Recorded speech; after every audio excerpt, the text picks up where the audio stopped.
I'm going to give you 2 lessons for the price of 1 right now. And I'm putting them together for 2 reasons. Number 1, I think they go together. And number 2, because they're both about horses. Now, I told my son-in-law, John, that I think he's a bad influence on me because he's a cowboy. And now here they got me preaching about horses. But these are lessons that I've observed with our horses. The first story, the lessons are based on 2 different stories. The first story is about one day when we woke up, not too long after we moved into this place. And we woke up and there were 3 horses outside of our pasture. Now, to a horse owner, that's not a good thing. So the whole house got up, got all excited. Everyone's jumping into vehicles to go chase them down because there ain't no fences out there. I mean, if they're to our east, the only fence there is on the north side of that, and on our side, they can just keep going east. And if they get outside of that, there's no telling where they go. So we're driving vehicles out in the field. It was fun. John's got his pickup. That does okay. Ruth's got her SUV. That does fine. Janet, actually, we still had our van then, and it was all-wheel drive. It had big tires. It was pretty good. I was driving my own commute. It didn't do so good. But as we got out there, we found out those weren't our horses. As we later found out, 2 of them came from one place, 1 came from another place, but they'd all gotten out at the same time. And I don't mean from places next door to each other. I mean places half a mile apart. Well, okay, so what did I learn? I realized that horses are very social creatures. These horses got out. They came over to run back and forth along the fence line with our horses. They couldn't get together, but they got close. And you know, I got to thinking about that, and people are like that. They like other people, and then so they form groups of other people like them. So we get these groups like remote control cars, or remote control airplanes, or remote control boats, or horse riding groups, or motorcycle riding groups, or social organizations like Elks and Eagles and Kiwanis and whatever. We get sewing circles and chess clubs and photo clubs and birdwatching clubs and theater groups and bands and singing, because people like to get together with people like them. I get that.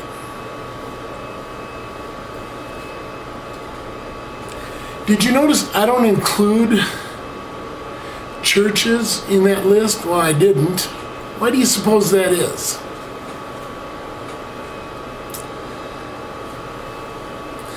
Sure, some churches are formed because we want to have people like us around. We want to believe the same way. We want to be like the people that we're worshiping God with. But is that right? Where in the Bible does it tell us to form a church where everyone's just like us? In fact, you know, more than once, and in particular Paul with the Corinthians, a couple of times he in 1 Corinthians chapter 1 and chapter 11, he accuses them of having divisions. In chapter 6, he tells them stop suing each other. It doesn't sound like these people are getting along very well. You know what I mean? Yet they stuck together. You know, and Paul faced the same thing with Galatians. In Galatians 5, we love to quote 22 and 23, the fruit of the Spirit, but we always like to skip over 19, 20, and 21, which says, don't argue with each other, don't have divisions, don't cause dissension, and so forth.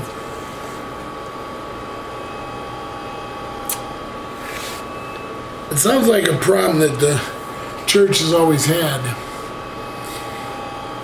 Now, as I remember, when I read the Bible, doesn't it say that Jesus spent time with the wrong kind of people? Probably people that weren't too much like him. You know what I'm saying? Didn't Jesus specifically tell us to go into all? That means all the world? He didn't say go into the world where there are people like you. He's going to all the world and preach the good news. So that makes me think,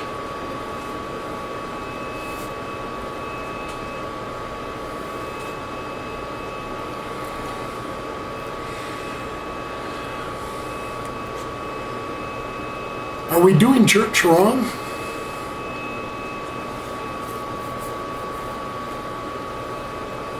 Are we doing church wrong? It would seem like we should do church activities that encourage people that aren't like us, like non-believers, to want to come and be a part of our group. Not so they can tolerate it, but they want to be.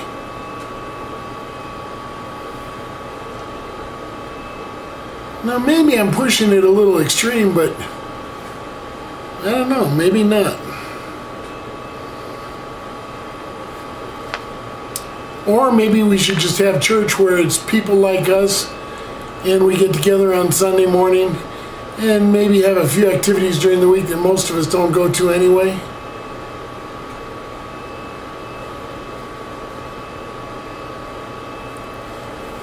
Do you think maybe we should rethink what church should be like? I'm just wondering here.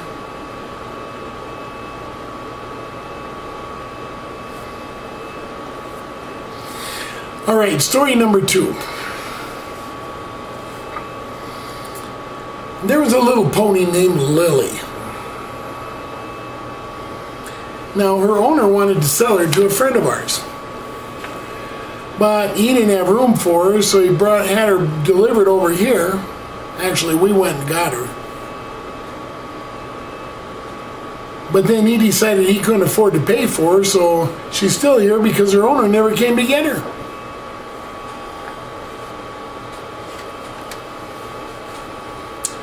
She lived with us for more than half a year.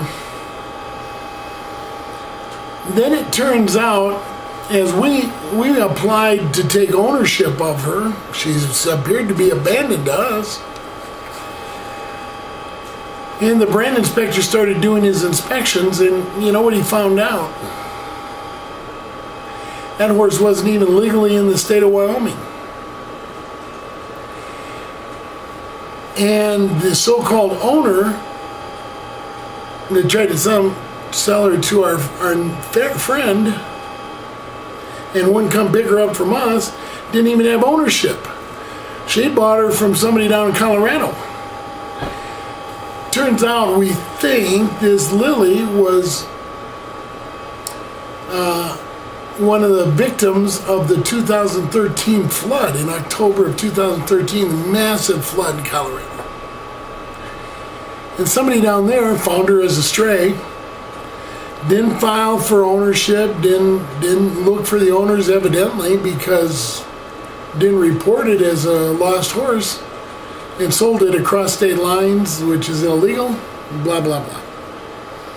All right, so that's the story. So the authorities came to take Lily away from our house. They're going to try and find the original owners. Here's the thing. As Lily was being hauled off down the road away from us, she was neighing and whinnying and crying and putting up a fuss because she didn't want to leave. She'd become friends with our horses. And I suppose being transported was not a good thing in her life, you know, at least not the last few years. She'd been transported just too much. She didn't want to go. Okay, so right about now you're probably saying, okay, nice story, but what's the point? It's short, sweet, and hard to beat. I'm just sitting here thinking about that, thinking about church, and saying, isn't it too bad church isn't like that? Seems like most people are glad when they leave the church, if it's for a day or forever.